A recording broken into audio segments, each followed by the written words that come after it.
এবছর সৌদি আরবের যেসব বাসিন্দা ও বিদেশি হজ করতে চান তাদের কিছু শর্ত বেঁধে দিয়েছে সৌদির হজ ও ওমরা মন্ত্রণালয় থেকে জানানো হয়েছে, এখন পর্যন্ত যারা একবারও হজ করেননি এবছর শুধুমাত্র তাদের রেজিস্ট্রেশনের জন্য প্রাধান্য দেওয়া হবে। তবে হজ যাত্রীদের গাইড হিসেবে যারা দায়িত্ব পালন করবেন তাদের জন্য শর্তটি শিথিল থাকবে।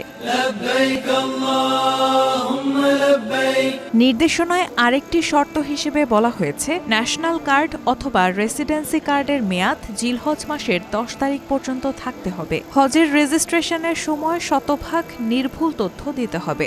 যদি কেউ ভুল তথ্য দেন তাহলে রেজিস্ট্রেশন বাতিল হয়ে যেতে পারে। এছাড়া এবারের হজ যাত্রীরা তাদের সঙ্গে শিশুদের নিতে পারবেন না বলেও জানিয়েছে সৌদি।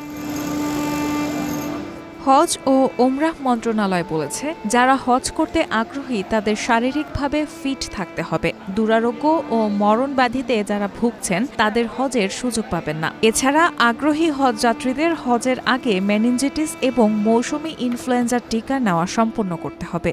এছাড়া হজের প্রোগ্রাম শুরু হয়ে যাওয়ার পর কেউ যদি হজ না করতে চান তাহলে তারা তাদের পরিশোধিত অর্থ আর ফেরত পাবেন না। এটি মেনেই রেজিস্ট্রেশন করতে হবে। হজযাত্রীদের সবাইকে স্বাস্থ্য ও প্রতিরোধ নিয়মনীতি, পবিত্র স্থানগুলোতে যাওয়ার নির্দিষ্ট সময় অনুসরণ করতে হবে।